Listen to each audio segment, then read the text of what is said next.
धन्याचे आरण रत्नाची खाण असं संत सावतामाळी महाराजांच्या बद्दल 650 पूर्वी म्हटलं गेलं होतं. आणि आता आरणच्या या बाबतीत UPSC असेल किंवा MPSC असेल या परीक्षांमध्ये आता आरणमधील विद्यार्थी सुद्धा राज्य आणि देश पातळीवरती आपलं नाव उज्ज्वल करत असल्याचं आपल्याला पाहायला मिळते. विशेष आणि आनंदाची बाब की आता UPSC केंद्रीय लोकसेवा आयोगामार्फत ज्या परीक्षा घेतल्या जातात त्यामध्ये सुद्धा आता आरणचे विद्यार्थी चमकायला लागलेत. पण केंद्रीय लोकसेवा आयोगामार्फत घेण्यात आलेल्या परीक्षा IAS IPS असेल किंवा इतर ज्या परीक्षा असतील याबद्दलच ग्रामीण भागातल्या विद्यार्थ्यांना माहिती असतं. परंतु विशेष आनंदाची बाब की आता CDS कंबाईंड डिफेन्स सर्व्हिसमध्ये ग्रामीण भागातला याच आरणमधला एक विद्यार्थी आता लेफ्टनंटपदी तो रुजू होतोय, त्याची निवड झालेली आहे. आणि त्याच संदर्भात आपण त्याच्याशी आज संवाद साधणार आहोत. आजच्या या सक्सेस स्टोरीमधून माढा तालुक्यातल्या या यशस्वी विद्यार्थ्याचं नेमकी ही परीक्षा कशी आहे, कसं यश मिळवलं आणि त्यासाठी किती स्ट्रगल करावं लागलं याबाबत त्याच्याकडून जाणून घेणार आहोत. पण तत्पूर्वी त्याचे वडील आपल्यासोबत असणार आहेत. ते देखील आर्मीमधूनच सेवानिवृत्त झालेले आहेत. आणि योगायोग असा की 2 दिवसापूर्वी त्यांची रिटायरमेंट झाली आणि 2 दिवसातच त्यांच्या मुलाचा रिझल्ट हा देखील आलेला आहे. त्यामुळे हा योगायोग अतिशय महत्त्वाचा आहे. कारण देशसेवा करत असताना वडिलांनी देशसेवा करत असताना आता मुलगासुद्धा देशसेवेमध्ये जाणार आहे. आपल्यासोबत असणार आहेत सुभेदार पदावरून सेवानिवृत्त झालेले शंकर रणदिवे, महाराष्ट्र झोनमध्ये. काय सांगाल आता? खरं तर तुम्ही 30-32 वर्ष देशसेवा आर्मीच्या ह्याच्यातून केलेली आहे आणि आता मुलगा देखील लेफ्टनंट पदावरती देशसेवा करण्यासाठी सज्ज होतोय. कसं बघता याच्याकडे? मी साधारण एक नॉर्मल फॅमिली, गरीब फॅमिलीतला माझं शिक्षण 10वीचं आरणमध्ये झालं, श्री संत सावतामाळी विद्यालयापर्यंत. त्याच्यानंतर माझं 2 वर्ष शिक्षण 12वीपर्यंत श्री उमा विद्यालय मोडलीमला झालं. आणि त्याच्यानंतर एक आपल्या इथं एक नवीनच कोर्स झाला म्हणजे फर्स्ट इयर सेकंड इयर. तिथून मी सेकंड इयरमध्ये असताना मी भरतीला ॲज ए कर्मचारी बेसिस ॲज ए शिपाई रिक्रूट भरपूर प्रयत्न केले मी. पण त्यावेळेस 3 वेळा प्रयत्न केला. 4थ्या वेळेस माझी हाईट नव्हती, त्यामुळं मी बाकीच्या परीक्षा होत्या सोप्या असायच्या, पण क्लर्क कॅटेगरी जाण्यासाठी माझ्या हाईट होती तरी. आणि त्या एक्झाममध्ये इंग्लिशचा पेपर ॲडिशनल असायचा आणि तो हार्ड असायचा.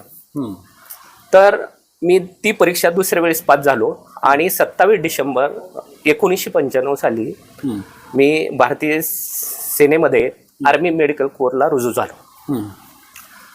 माझी सर्व्हिस चालू असताना मी भरपूर ठिकाणी साधारण 7 ठिकाणी मी पोस्टिंग केली. लखनौ, बरेली, फिरोजपूर, जम्मू काश्मीर, परत लखनौला, त्याच्यानंतर अहमदनगरला मिलिटरी हॉस्पिटल अहमदनगर, त्याच्यानंतर अरुणाचल प्रदेश इटानगर अलॉंग, त्याच्यानंतर फिरोजपूर आणि देहरादून आणि परत पुण्याला लास्ट टेनोरसाठी. त्या पिरियडमध्ये मी टोटल माझी 30 वर्ष सर्व्हिस कंप्लीट झाली. आपल्या ग्रामीण भागामध्ये मुलांना फक्त भरती होणं माहीत आहे की आर्मीमध्ये जायचं. मग आर्मीमध्ये जायचं फक्त कशासाठी जायचं, काय जायचं, ॲज ए शिपाई जायचं. मग नर्सिंग असिस्टंट असो, क्लर्क असो, ही कर्मचारी लेवलचे. आणि दुसरी गोष्ट, ग्रामीण भागामध्ये ही लोकांना माहीत नाही. आपलं भारत सरकारला लोक पाहिजेत. आपला एक युवक नोकरीसाठी परीक्षा देतोय, ही करतोय, काय रातून द्या अभ्यास करतोय, पण एक्झॅक्ट कुठली परीक्षा दिल्यानंतर काय होतं ही अवेअरनेस नाही. आता महत्वाचा परीक्षेचा मुद्दा तुम्ही काढलाय. तर आता आर्मीमध्ये आता आपण केंद्रीय लोकसेवा मार्फत ज्या परीक्षा होतात त्या IAS वगैरे किंवा ह्या 2-3 परीक्षाबद्दल माहिती आहे. बाकीच्या कोणत्या परीक्षा होतात की ज्या आपल्या आता ग्रामीण भागातील विद्यार्थ्यांना त्याचा फायदा होईल? ओके, आपल्या ग्रामीण भागातलं म्हणजे union UPSC union public service commission, केंद्रीय लोकसेवा आयोग. ग्रामीण भागामध्ये UPSC बोललं जातं, केंद्रीय लोकसेवा आयोग बोललं जातं. पण केंद्रीय लोकसेवा कुठल्या परीक्षा घेतं ही फक्त कुठलं की IAS IPS एवढीच माहिती आहे. पण केंद्रीय लोकसेवा आयोग भरपूर टाईपच्या परीक्षा घेतं, जसं IAS IPS IRS Indian revenue services, IFS Indian foreign services, NDA national defence academy, CDS combined defence services, ह्या पूर्ण टाईपच्या परीक्षा घेतात. टॅक्स ऑफिसर्स, गॅजेटेड ऑफिसर, अशा 8-9 टाईपच्या एक्झाम घेतात. तर ही जी लास्टचे मी IAS IPS सोडून ही बाकीच्या परीक्षा आपल्या मुलांना माहीत नाहीत. आणि दुसरी गोष्ट आपल्या इथं एक आहे की ग्रॅज्युएशन करणे, MPSCची तयारी करणे, पुण्याला जाणे, MPSC तयारी करण्यासाठी, IAS IPSची तयारी करण्यासाठी दिल्लीला जाणे. तर मुलांना UPSC मध्ये कुठल्या परीक्षा कंडक्ट करते का, तर आपल्या महाराष्ट्रामध्ये आपला सोलापूर जिल्हा आणि त्यातली त्यात आपलं आरणगाव एवढी मुलं हुशार आहेत, पण योग्य रस्ता नसल्यामुळं, माहीत नसल्यामुळं आपण थोडंसं ही जी ग्रामीण भागातली मुलं आहेत ते थोडंसं रस्ता ही होते, नाहीतर नोकऱ्या भरपूर आहेत. करेक्ट वे आणि करेक्ट गायडन्स पाहिजे आपल्या भागातल्या मुलांना. Correct way plus guidance. का तर आपल्या सोलापूर जिल्ह्यात तकरीबन भाग काय ग्रामीण भाग आहे, काय सिटीमधले आहेत, मुलं ट्राय करतात, पण कंटिन्युअसली आणि सतत जो निरंतर अभ्यास आणि एक चिंतन नाही, त्याच्यामुळं ही परीक्षांना थोडंसं हार्ड जातं. पण ज्यांनी अभ्यास केला किंवा माहिती केली तर सर्व्हिसेस भरपूर आहेत. तुम्ही सुद्धा 3-4 वेळा अटेम्प्ट दिलेले होते, त्यात तुम्हाला यश मिळालं नाही. आता मुलाच्या यशाकडे कसं पाहताय? आमची गरिबीच होती, फार गरिबी होती. आई वडील कामाला जात होते.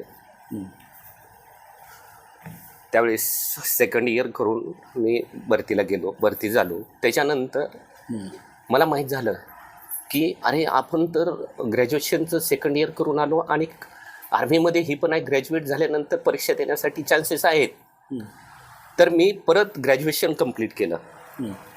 ग्रॅज्युएशन कंप्लीट केल्यानंतर ही मुलंही माझ्या संगच होती, तरी प्रयत्न केले. मी लास्ट स्टेजपर्यंत गेलो, पण तिथल्या जी रिक्वायरमेंट आहेत, आपण खेड्यातली मुलं जसं ग्रॅज्युएटपर्यंत राहिलो किंवा 12वीपर्यंत राहिलो, ती फुलफिल करण्याची क्षमता जसं आर्मीमध्ये गेल्यानंतर मी त्याला चेंज करू शकलो नाही. मग तिथं मी 4 वेळा फेल झालो आणि लास्टला ज्यावेळेस हा चालला, ह्याचे पण 4 प्रयत्न झाले. मी ह्याला म्हणलं अजय ही गोष्ट सोपी नाही, का तर ह्याचं already army institute of law, जे की आपल्या हिंदुस्थानमधलं रेप्युटेड कॉलेज आहे, पंजाब युनिव्हर्सिटीच्या, तिथून जो लॉयर बाहेर पडतो तो डेफिनेटली सुप्रीम कोर्टच्या लेवलवरच कारवाई करतो. मग मी म्हणलं तुझ्या पोटापुरतं झालेलं, आता जादा प्रयत्न करू नको. हा 3 वर्ष तिथंच होता, आला नाही, इकडं आलाच नाही तो ना, आम्हाला भेटायला. ही म्हणला पप्पा मी एवढा चान्स करतो, त्याच्यानंतर आपण कोल्हापूरला जाऊ. तर ती 4 चान्स असे होते की म्हणजे एवढं क्रिटिकल आहे ते की जे तुमचे रिटर्न एक्झाम पास होणे, परत स्क्रीनिंगला तिथं जर तुम्हाला 40 मुलं पाहिजे असले तर तिथं 1000च्या हिशोबाने मुलं येणार. मग त्याच्यातली त्यांना किती येणार, त्यांचा रेशिओ आहे की ॲप्रॉक्स 6 लाखाचं ॲव्हरेज काढलं तर त्यांना 450 मुलं पाहिजे. तर ॲव्हरेज साधारण मला वाटतं 400-500 पर कॅन्डिडेट निघतो. मग मी ती का तर शिक्षण, माझं ऑफिस, माझी ड्युटी ती सोडून लास्टला मी त्याला सरेंडर केलं आणि पुढं ह्यांना मोटिवेट करत राहिलो. न्यूजपेपर आणून देणे, पुस्तकं वेगवेगळी देणे, तर ही करत राहिलो. त्याच्यानंतर मी सोडून दिलं. ते सपोर्ट केला तुम्ही आणि त्यानंतर मुलगा यशस्वी झाला. आता आपण मुलाच्या बाबतीत ही काय सगळी सिस्टीम आहे आणि यश कशा पद्धतीने मिळवलं आहे ते त्याच्याकडनं आपण जाणून घेणार आहोत. अजित, तुझं खरं तर सर्वप्रथम अभिनंदन करतो लाईव्ह महाराष्ट्र झोन न्यूजच्या वतीने. ग्रामीण भागातला आजचा एक विद्यार्थी CDS सारख्या अवघड परीक्षेमध्ये यशस्वी होतो आहे. काय सांगशील आता ह्या सगळ्या आता आठवणी ज्या आहेत, सगळ्या बॅक स्टोरीज त्या सगळ्या डोळ्यासमोर येत असतील, पण निश्चितपणानं प्राथमिक आणि माध्यमिक शिक्षण तुझं कुठं झालं याबाबत थोडंसं ऐकायला बरं वाटेल. मी माझं प्रायमरी एज्युकेशन आपल्या वडिलांसोबतच केलेलं आहे. सुरुवात झालेली होती जम्मू काश्मीरपासून, तिथून मी माझी पहिली सुरू केली. त्याच्या अगोदर मी जिल्हा परिषद शाळा जे बालवाडी आपली इथं आहेत वस्तीवर असते माळी वस्तीवर तिथे केलेली मी आपली बालवाडी. त्याच्यानंतर जम्मू काश्मीरपासून माझी पहिली सुरू झाली. असे वेगळ्या वेगळ्या ठिकाणीला मी आपली पूर्ण एज्युकेशन केलेलं आहे 1st to 12th. माझी 12वी नगरमधून झालेली आहे. त्याच्यानंतर आर्मी इन्स्टिट्यूट ऑफ लॉ हे कॉलेज आहे, त्याचं एंट्रन्स असतं. त्याच्यासाठी ऑल इंडिया लेवलची एक एक्झाम असते. त्याच्यामध्ये फक्त 80 सीट असतात. आणि माझा अपार्ट फ्रॉम आर्मी माझा छंद होता लॉ करायचा. का तर मी मॅथ्समध्ये वीक होतो, म्हणून मी माझा स्ट्रॉंग पॉईंट शोधून लॉ हे परस्यू करायचा विचार केला. आणि त्याच्या व्यतिरिक्त माझा प्रायमरी एम होता ते आर्मीमध्ये ऑफिसर बनायचा. ते माझा हमेशापासून आहे. त्याच्यानंतर मी ऑल इंडिया एंट्रन्स एक्झाम दिली आणि 12वी नंतर, आणि त्याच्यामध्ये माझी 48 रँक आली 80 मुलामध्ये 80 जागासाठी. त्याच्यानंतर मी आपली BLLB आर्मी इन्स्टिट्यूट ऑफ लॉमधून केली 2020 ते 2025 पर्यंत. आणि जसं मी तुम्हाला सांगितलं, माझा प्रथम जे एम होता ते आर्मी ऑफिसर बनायचा होता. मी माझ्या 3rd इयरपासूनच ह्याची प्रिपरेशन सुरू केली UPSCची एक्झामची, जो CDS एक्झाम कंडक्ट करतो. लॉ परस्यू करता करता त्याच्यासोबत जसा जसा वेळ भेटेल त्याचा अभ्यास मी करायचो. आणि मी 7 वेळा ते एक्झाम काढलेला आहे UPSC CDS. त्याच्या व्यतिरिक्त मी FCATचा एक्झाम पण दिलेला आहे. ते पण सैन्य दलात जाण्यासाठीच असतो ॲज अ गझेटेड ऑफिसर क्लास 1. तर ते एक्झाम मी सलग काढलेले आहेत सगळे. पण विषय होता की मी इंटरव्ह्यूमध्ये राहायचो, जो की 5 दिवसाचा इंटरव्ह्यू असतो, ज्याला SSB म्हणतात एक्झाम क्लिअर झाल्यानंतर. आणि 7 वेळेस प्रयत्न केल्यानंतर 7व्या प्रयत्नात मला हे सक्सेस मिळालं. आणि आता हे वल्लांनी सांगितलं, वल्लांनी सुद्धा स्ट्रगल केलं आहे आणि आता तू सुद्धा स्ट्रगल केलं आहे. मग हे 4, 5, 6, 7 आयटम एक मिनिमम ज्या परीक्षा असतात, स्पर्धा परीक्षा, ते साधारणपणे 2, 3, 4 वेळा पहा असं म्हटलं जातं. आणि त्यानंतर आता तू थांब असं वडील म्हणाले होते.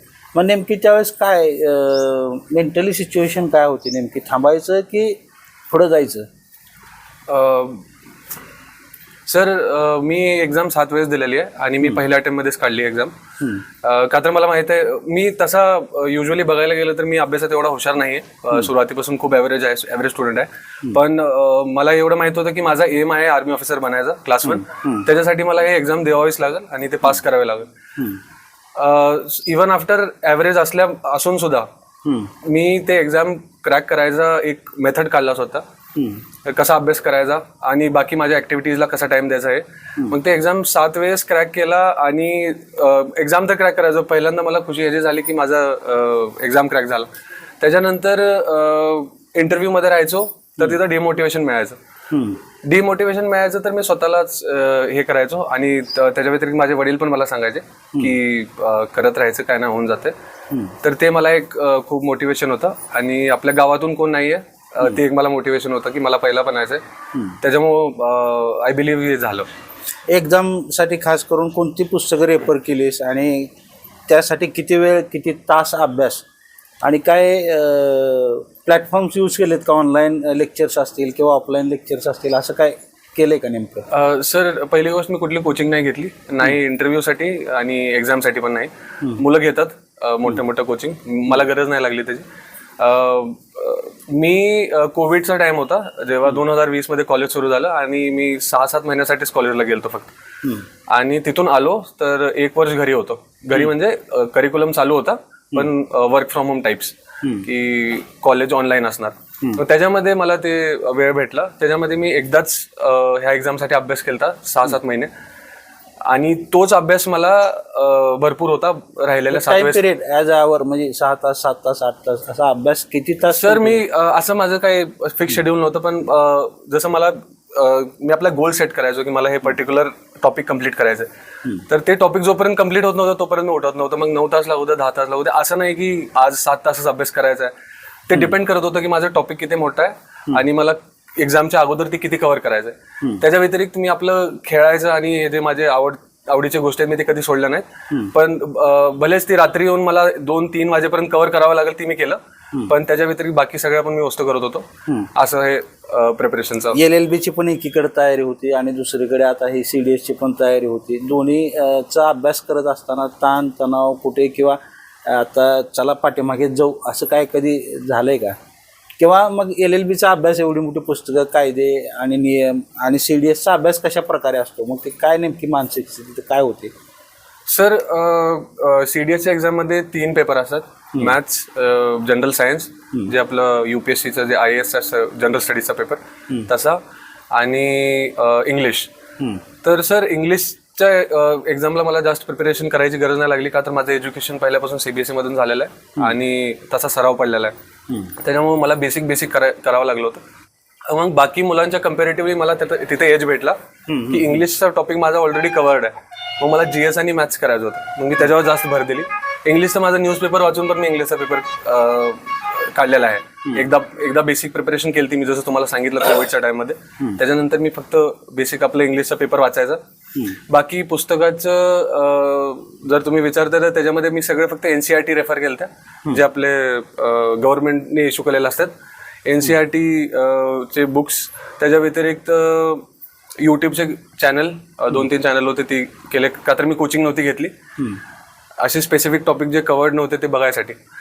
आणि सर त्याच्या व्यतिरिक्त बाकी तर सेल्फ मोटिवेशन आहे सर. बाकी काय असे पुस्तक आणि हे नाही, बेसिक अभ्यास करून फक्त जे करत होतो ते एकदम डेफिनेटली 100% पूर्ण करत होतो. त्याच्यामुळं आय बिलीव्ह मला मी 7 वेळेस एक्झाम बरं, आता आपण ग्रामीण भागातले विद्यार्थी आहेत, IAS किंवा IPS किंवा इतर ज्या परीक्षा 2-3 मोजक्या परीक्षाबद्दल माहिती आहे, CDSC असेल किंवा इतर परीक्षा असतील, काय विद्यार्थ्यांनी कशी तयारी करावी, असं जर आता विद्यार्थ्यांना एक मार्गदर्शन म्हणून काय टिप्स द्यायचे असतील तर निश्चितपणानं काय सांगशील तू?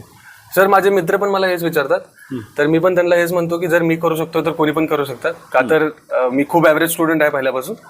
पण सर ह्या एक्झाममध्ये एकच आहे की डिटर्मिनेशन खूप पाहिजे. आणि तुम्ही UPSCचं IAS एक्झाम जे असतो, UPSC सिव्हिल सर्व्हिसेस, ते काढून जाचाल, पण ह्याच्यामध्ये तुम्ही एक्झाम काढून SSB इंटरव्ह्यू क्लिअर करसाल का नाही ते तुम्ही कधीच सांगू शकत नाही, का तर ते सिलेक्ट झालेला पण माहित नाही की ते सिलेक्ट का झालंय, आणि जे बाहेर झालंय त्याला पण माहित, ते सांगत आहे, डिस्क्लोज करत नाही. तर ते असा प्रकार आहे की मोटिवेशन खूप पाहिजे, डिटर्मिनेशन पाहिजे. आणि सर आय बिलीव्ह लोक म्हणतात 1-2 वर्षाचा अभ्यास लागतो, पण 6 महिने जरी एका माणसाने व्यवस्थित अभ्यास केला तर तो भरपूर आहे सर. महत्त्वाचं CDSच्या एक्झाममधलं स्क्रीनिंग आणि फिजिकल हेल्थची चेकअप कशा पद्धतीनं होती आणि त्यासाठी काय प्रिपरेशन फील्डमध्ये काय, म्हणजे ऑन द फील्ड फिजिकलसाठी किंवा स्क्रीनिंगसाठी काय नेमकं काय तयारी करायला हवी? सर मी तुम्हाला सुरुवातीपासून सांगतो, ह्याचं नोटिफिकेशन UPSCच्या वेबसाईटवर येतं. जसं सिव्हिल सर्व्हिसेस येतं त्याच्या अकॉर्डिंगच NDA CDS असे नोटिफिकेशन येतं. ते नोटिफिकेशन आपण बघून, वेकेन्सी हे बघून, एज लिमिट जे पण रिक्वायरमेंट असते ते बघून आपण ते नोटिफिकेशन हे करून फॉर्म फिल करायचा. ते केल्यानंतर सर ह्याच्यामध्ये 3.5 ते 4 लाख मुलं एक्झाम देतात. हे वर्षातून 2दा कंडक्ट होते. तर त्याच्यामध्ये 3.5 ते 4 लाख मुलं एक्झाम देतात आणि त्याचा रिझल्ट 20 ते 25 दिवसात येतो, ज्याच्यामध्ये 6 ते 6.5 हजार मुलांचा पेपर क्लिअर, त्यांचा रोल नंबर असतो की तुमचा एक्झाम क्लिअर झालेला आहे. ते स्टेप झाल्यानंतर सेकंड स्टेप असतो SSB इंटरव्ह्यू. तो असतो 5 दिवसाचा. आता ते 6.5 हजार जे मुलांचा पेपर क्लिअर झालेला आहे त्यांना वेगळ्या वेगळ्या सेंटरवर पाठवतात, जिथं त्या सेंटरवर मोठे मोठे ऑफिसर असतात जे DRDO करून ट्रेंड असतात नवीन ऑफिसर सिलेक्ट करायला. तर असे 4 सेंटर आहेत, अलाहाबाद, बँगलोर, जलंधर आणि भोपाळ. तर हे 6.5 हजार मुलं सिलेक्ट झालेले आहेत, पेपर ज्यांचा क्लिअर झालेला आहे त्यांना ह्या 4 सेंटरवर इक्वल अमाऊंटमध्ये डिस्ट्रीब्यूट करतात. असं माझं बॅच 4 ऑक्टोबरला भोपाळला रिपोर्टिंग होती. त्याच्यामध्ये 120 मुलं, ते 6.5 हजार मधून वेगळ्या वेगळ्या जागेला, तसं आमच्या भोपाळच्या सेंटरवर 120 मुलं आलते. आणि त्या 120 मुलांना 5 दिवस टेस्टिंग करतात. तर पहिला दिवस असतो स्क्रीनिंगचा, त्याच्यामध्ये त्यांची कॅपॅसिटी 35 असते फक्त. मग त्या 120 मुलांमधून 35 मुलं काढायचं असतात पहिल्या दिवशी, म्हणजे फिल्टर लावायचं बेसिकली. तर पहिल्या दिवशी स्क्रीनिंग टेस्ट असतो, त्याच्यामध्ये एक इमॅजिनरी पिक्चर दाखवणार. जसं फॉर एक्झाम्पल आपण असं बसलेलो आहे तर हेच पिक्चर दाखवणार आणि त्या मुलाला त्या 30 सेकंड त्या पिक्चरला बघायला होणार आणि त्याच्यावर 4 मिनिटात एक स्टोरी लिहायची असते, काल्पनिक स्टोरी. म्हणजे तुम्ही त्याला बघून काय विचार आले तुमच्या डोक्यात हे चेक करायला की ह्याची सायकोलॉजी कशी काम करते आणि ह्याची पर्सनॅलिटी कशी आहे, ह्याच्या डोक्यात बघून निगेटिव्ह विचार येतो का पॉझिटिव्हिटी येते. तर हे असतो पहिल्या दिवसाचा प्रकार. आणि ते पिक्चर लिहिल्यानंतर एका रूममध्ये बोलवतात, तिथं सगळ्यांनी आपलं इंडिव्हिज्युअल स्टोरी सांगायची आणि एका ग्रुपमध्ये बसून ग्रुप डिस्कशन करायचं. आणि ते जे ऑफिसर असतात ते बसलेले असतात समोर, ते आपल्याला ऑब्झर्व करतात की कोण कसा बोलतोय, कोणाची स्टोरी कशी आहे, काय परफॉर्मन्स आहे, पर्सनॅलिटी कशी आहे. त्या हिशोबाने ते 120 मधून 35 मुलांना घेतात. त्या 35 मुलांना घेतल्यानंतर जे 120 मधून बाकी राहिलेले त्यांना घरी पाठवतात पहिल्या दिवशीच. बाकी जे 35 राहिले त्यांना 5 दिवस टेस्टिंग असते. त्याच्यामध्ये पर्सनल इंटरव्ह्यू, जसं तुम्ही माझा इंटरव्ह्यू घेताय तसा एक प्रकार असतो. त्याच्यानंतर ग्राउंड टास्क ऑफिसर, जसं आपण मराठीमध्ये म्हणायला गेलो तर रस्ता चढायचा, परत रनिंग करून दाखवायची, बेसिक जे ऑब्स्टॅकल्स असतात ते. आणि सायकोलॉजी टेस्ट असते. जसं मी तुम्हाला स्क्रीनिंगचं सांगितलं, एक पिक्चर दाखवतात, तसे 12 पिक्चर दाखवतात. 60 शब्द दिलेले जाणार, तुम्हाला कुठले रॅन्डम शब्द देणार, त्या शब्दावर तुम्हाला सेंटेन्स लिहायचा आहे 15 सेकंदात. आणि तुम्हाला सिच्युएशन दिल्या जाणार, जसं आपल्या रोज ह्याच्यात होतात. जसं आपण चाललोय रोडनी, तिथं कुणाचा ऍक्सिडेंट झाला तर तू काय करशील, डिसिजन पॉवर, कॅपेबिलिटी. तर तू काय करशील, असे वेगवेगळे टेस्ट असतात. हे 35 मुलांना 5 दिवस असेसमेंट करतात वेगळ्या वेगळ्या टेस्टमध्ये. आणि शेवटच्या दिवशी कॉन्फरन्स असते, ज्याच्यामध्ये जे सगळ्या अफसरांनी तुमच्या 5 दिवस टेस्ट घेतलेल्या असतात त्यांना एक सोबत बसवतात. तुम्हाला इंडिव्हिज्युअली एक एक करून बोलवणार आणि ते बघणार. त्यांचं डिसिजन असतं की हे पास आहे, पास नाही, किंवा डाऊट केस आहे. जे पास आहे त्याला पास करतात, जे पास नाही त्याला काही प्रश्न विचारून, जे पास नाही त्याला काढून टाकतात, आणि जे डाऊट केस आहे त्याला काही प्रश्न विचारतात आणि आपसमध्ये डिस्कशन करतात की आपण ह्याला करायचंय का नाही करायचं. ते असं करून त्या 35 मधून 3-4 मुलं सिलेक्ट करतात आणि बाकी 35 राहिलेले त्यांना घरी पाठवतात. हे 4 मुलं जे सिलेक्ट झालेले आहेत त्या 4 मुलांचं मेडिकल होतं 7-8 दिवस. त्या मेडिकलमध्ये पूर्ण तुमच्या नगापासून केसापर्यंत पूर्ण चेकिंग होणार. काही डिफेक्ट असला तर तुम्हाला रिजेक्ट, फिट असला तर घरी जावं. त्याच्यानंतर तुम्हाला 1-2 महिन्यानंतर मेरिट लिस्ट येणार UPSCच्या वेबसाईटवर. ते मेरिट लिस्ट आली आणि जे वेकेन्सीच्या आतमध्ये तुमची रँक असेल तर समजा तुमचं झालं, तुम्हाला जॉईनिंग लेटर येतं. फायनली अकॅडमीमध्ये जायचं. ह्याच्यात 3-4 अकॅडमी आहेत. Indian military academy, officers training academy, आणि 12वी नंतर NDA पण आहे. हे आमची जी एंट्री आहे ती ग्रॅज्युएशन नंतर आहे. तर त्याच्यामध्ये तुम्हाला बोलवणार अकॅडमीला. 11 महिन्याचे तिथं ट्रेनिंग असणार आणि तुम्ही वेगळ्या वेगळ्या जे युनिट्स आहेत आर्मीमध्ये तिथं ॲज अ लेफ्टनंट म्हणून, क्लास 1 अधिकारी म्हणून तुम्ही तिथं पोस्टिंग होणार तुमची. तर सध्या आता आपण आधीच ही सध्या लेफ्टनंटपदी निवड झाली. 6-6.5 लाख विद्यार्थ्यांनी एक्झाम दिली होती. त्यानंतर आता सांगितल्या पद्धतीनं गाळण लावत 6-6.5 हजार नंतर, आणि त्यानंतर आता 450 जवळपास विद्यार्थ्यांची निवड झाली. आणि अजितचा त्यामध्ये 392 रँक आहे. माढा तालुक्यातली अशा पद्धतीनं यश मिळवणारा हा पहिला विद्यार्थी आहे. आता शेवटचा एक प्रश्न महत्त्वाचा. हे सगळं स्ट्रगल सुरू असताना या यशामागं कोणाकोणाचा हात आणि सपोर्ट तुला मिळाला? ह्या प्रिपरेशनच्या ड्युरेशनमध्ये मी 3 वर्ष दिले BLLB करत करत. ह्याच्यामध्ये सपोर्ट म्हणजे माझ्या आई आणि वडिलांचा फक्त, ह्यांचाच 2 जणांचा मला सपोर्ट होता. त्याच्या व्यतिरिक्त माझी स्वतःची मोटिवेशन, हे 2 वस्तू होत्या ज्यांनी मला हेल्प केलं हे गोल अचीव्ह करायला. आता लेफ्टनंटपदी निवड झालेली आहे. पुढं अचिव्हमेंट किंवा पुढं गोल काय आहे का? सर, आर्मीमध्ये जाऊन मला पॅरामध्ये जायचं आहे.